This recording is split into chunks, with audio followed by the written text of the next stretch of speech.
Hello and welcome. I'm Alden Carrow, poet, walker and author of Cumbria in Verse, Lakes to Fells in Poetry.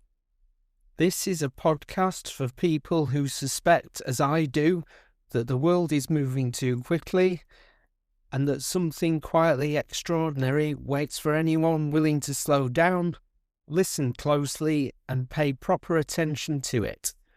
In every episode, I share two poems.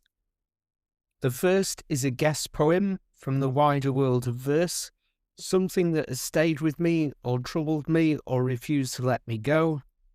The second is one of my own, drawn from the fells, the coast, the weather, and the strange beauty of ordinary days. And then I hand the next episode over to you. Send me a poem you would like to hear featured, and you will be entered into the draw for a signed copy of Cumbria in Verse, Lakes to Fells in Poetry. So pour something warm, settle in. The wind is up, the light is going, and there is poetry to be found. Today we begin our journey with a cornerstone of English pastoral and stoic verse. A listener recently requested On Wenlock Edge, from A. Housman's A Shropshire Lad, first published in 1896. This poem has always felt like a companion to my own walks across the Yorkshire fells, though it speaks of the Shropshire hills. It captures something fundamental about the persistence of the earth versus the flickering briefness of human history. Let us listen to the words first. On Wenlock Edge, the wood's in trouble, his forest fleece. The Wrekin heaves, the Gale it plies, the saplings double. And thick on Severn, snow the leaves, 'twould blow like this through holt and hanger, when Uricon the city stood. 'Tis the old wind in the old anger, but then it threshed another wood. Then 'twas before my time, the Roman, at yonder heaving hill would stare. The blood that warms an English yeoman, the thoughts that hurt him, they were there. There like the wind, through woods in riot, through him the gale of life blew high. The tree of man was never quiet. Then 'twas the Roman, now 'tis I. The gale, it plies the saplings double, it blows so hard, 'twill soon be gone. Today the Roman and his trouble are ashes under Uricon. Housman's work often dwells in this space of beautiful, melodic melancholy. The imagery of the forest fleece on the Wrekin, that great hill in Shropshire, being heaved by the wind is so visceral. It suggests the earth itself is a living, breathing beast, shivering under the onslaught of a storm. But the genius of the poem lies in its perspective on time. He looks at the wind in the old anger, and realises it's the same force that once battered the Roman city of Uricon, which now lies in ruins. The wind is the constant. The human inventory of cities, cultures, and individual lives is what changes. He connects the blood that warms an English yeoman directly to the Roman soldier of 2,000 years ago. The thoughts that hurt are universal. We often think our anxieties and our troubles are unique to our modern moment, but Housman reminds us that the gale of life has been blowing through the tree of man since time immemorial. The landscape, the edge, the Wrekin, the Severn outlasts the inventory of our days. When we stand on a ridge in the wind, we are not just standing in weather, we are standing in history. We are part of a long line of souls who have felt that same chill and wondered about their place in the world. It's a humbling thought, yet strangely comforting. The Roman is now ashes under Uricon, and eventually our own trouble will be silenced by the same soil, while the gale continues to ply the saplings double. This is the ultimate landscape, outlasting the inventory of human endeavour. Moving from the Shropshire hills to the heart of the Lake District, I want to share a poem of mine titled Ambleside. While Housman looked at the Roman ruins and the wind, I found myself looking at the modern infrastructure of tourism and how we attempt to package the landscape for our own consumption. Ambleside is a beautiful town, but on a wet Tuesday it can feel like a strange intersection of the wild fells and the high street inventory. So here is the poem, Ambleside. The traffic herds its metal one-way loop. Behind the glass, the plastic torsos wait, in Gore-Tex bright, a hollow headless guard. Dressed for storms, the screens simulate. Stockgill runs dark beneath a hiking store, a hidden muscle flexed by sudden rain. It thunders under floorboards while we scan the price of breathability and pain. The fells lean in to confiscate the light. We buy our armour for the savage hill, then watch the seasons turn upon a heel, a transient scuff the rain will overspill. At Waterhead, the diesel cuts the gloom. Low rig drops its curtain, sharp and early.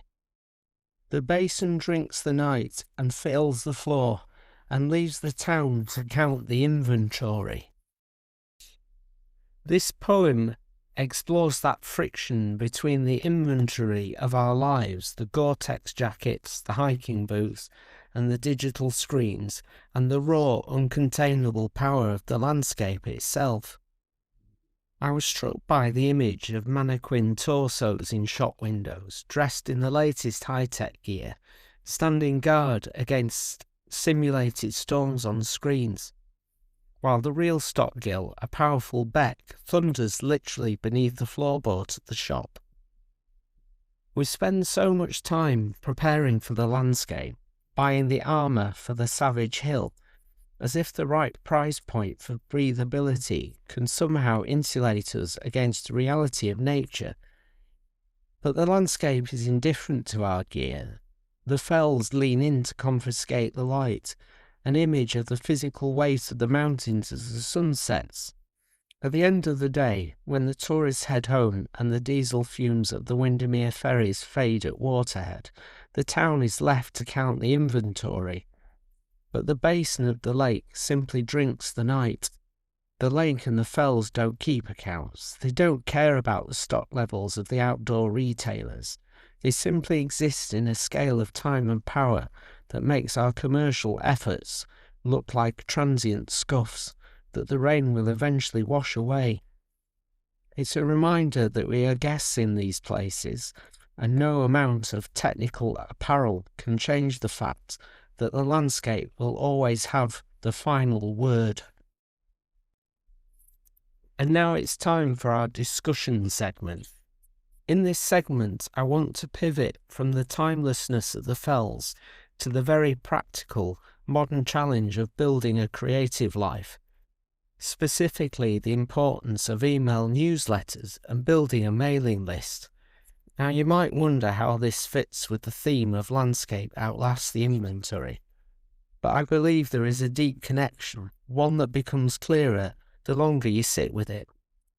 In the digital world, social media platforms are the inventory. They are transient, they are commercial, and they are prone to sudden rain, in the form of algorithm changes, platform collapses, or the quiet, creeping erosion of reach. An email list, however, is more like the landscape. It is a grounded, direct connection between the creator and the reader that you actually own. It is the fell beneath your boots, not the flimsy map someone else has drawn for you. Why is a mailing list so vital for a poet or any creator? Firstly, it's about sovereignty. When you post on a social media site, you are essentially renting space in someone else's hiking store. You are subject to their one-way loop, their rules, their whims, their commercial priorities. You are a guest in a place designed to keep you moving, scrolling and consuming. But an email list is a direct line. When I send an email to my subscribers, I know it lands in their inbox. It isn't filtered by an algorithm designed to sell ads or to keep people on the platform for as long as possible. It's an intimate, quiet space, much like a conversation over a stone wall in the Dales, where the wind carries your words but doesn't distort them. Building a list requires patience. It's about slowing down, as I say in the intro to this show. You don't build it by shouting, you build it by offering something of value. Perhaps a weekly poem, a reflection on the landscape, or a behind-the-scenes look at the creative process. This is often called a lead magnet, but I prefer to think of it as a gift, a gesture, a small cairn placed on the path to say, I was here, and I want to share something with you. It might be a digital chat book, an exclusive recording, a printable broadside, or even a simple note that feels like it was written for one person rather than a crowd. The gift isn't bait, it's a welcome. The consistency is key. Just as the seasons turn upon a heel, a newsletter should have a rhythm. Whether it's weekly, fortnightly, or monthly, that rhythm builds trust. You're becoming a reliable part of someone's landscape. They come to expect your presence the way they expect the first frost or the late summer heather. And when you show up with something honest, something crafted, something that carries the scent of your creative life, they reinforce that trust. And you reinforce that trust with them. Over time, your newsletter becomes a place where readers linger rather than skim. We also have to consider the inventory of the newsletter itself, the data, the platforms like Substack or MailChimp, and the analytics. These tools can be helpful. They can show you what resonates, what falls flat, and what sparks curiosity, but we must not let them overshadow the human connection. The price of breathability in a newsletter is authenticity. People subscribe because they want to hear your specific voice, not a corporate plastic torso version of it. They want the mud on your boots, not the polished mannequin in the window. I often think about my mailing list as a community of people who, like me, want to look past the metal, one-way loop of modern life.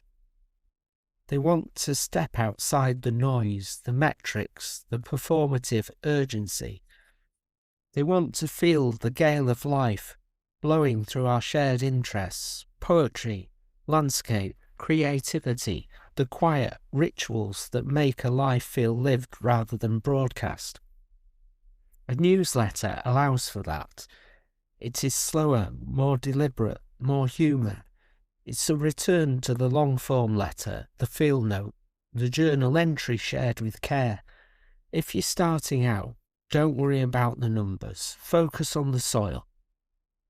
Plant the seeds of good content. Treat your subscribers with respect, and over time you'll have a forest.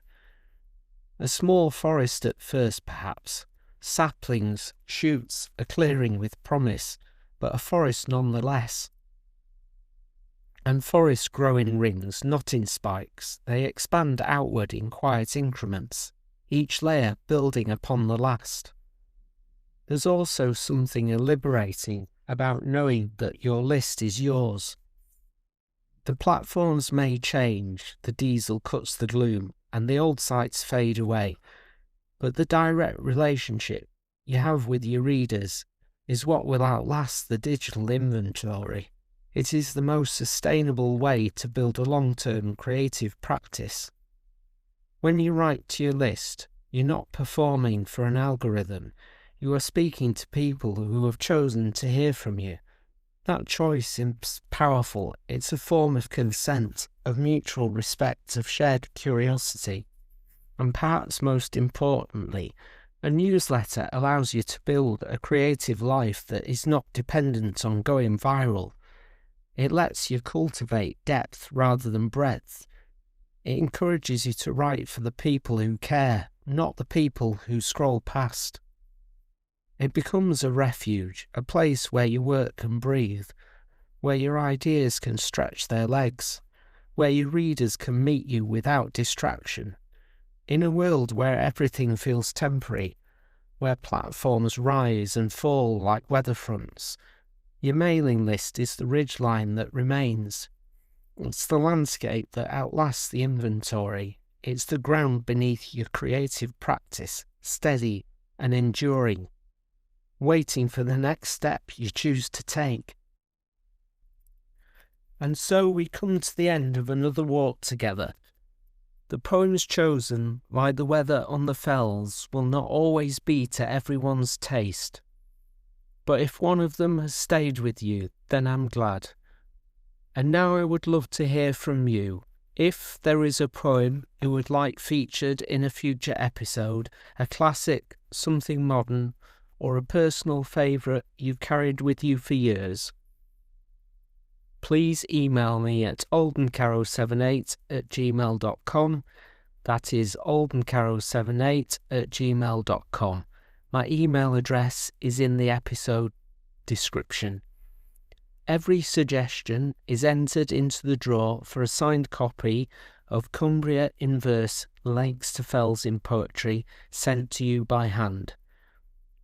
The next guest poem will come from one of you, and that is precisely how I want this podcast to work.